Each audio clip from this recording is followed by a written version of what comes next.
Today I'm talking about sugar addiction. Why are I doing that? Why am I doing that? Because yesterday, Sunday, I was tired from a long weekend playing music and going to kids' sporting activities. And what occurred at that point?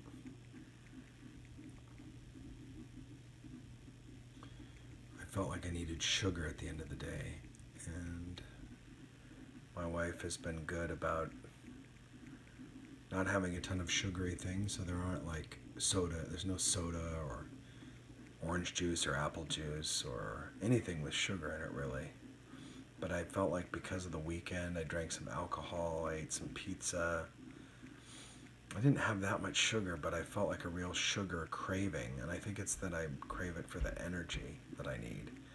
So last night I felt like I needed like some jelly or something. It was the only sugar in the house. How real is sugar addiction? I'm reading from addictionresource.com. There have been numerous narratives on the dynamics of its intake. Sugar is everywhere in almost all the food people eat in one form or another. It's in all the expected foods, but we might not realize it's in other food where we wouldn't expect it. Our intake of sugar averages 95 grams, which might not sound like a lot, but that adds up to 77 pounds a year.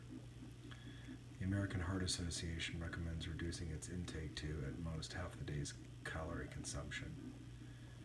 For most individuals in the United States, this is about 150 calories for men and 100 calories for women. Is it addictive? Yes. It can be as addictive as drugs and alcohol. It's very difficult to avoid due to its presence in many food items.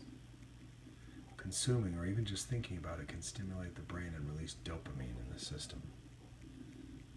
Sugar not only tastes good, but it's addictive.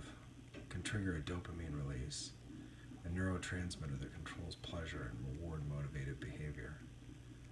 Studies have shown that this substance can be as addictive as drugs and alcohol. However, it's more difficult to avoid caramel as there are thousands of packaged food items in grocery stores, with about 80% of them containing added sugars. The main problem comes from what people drink and not what they eat. Drinking a single one of today's beverages is already the daily recommendation. The average can of soda carries about 40 added grams of sugars. Sugar addiction causes dangers: corn syrup, sucrose. How widespread? It comes in lots of things.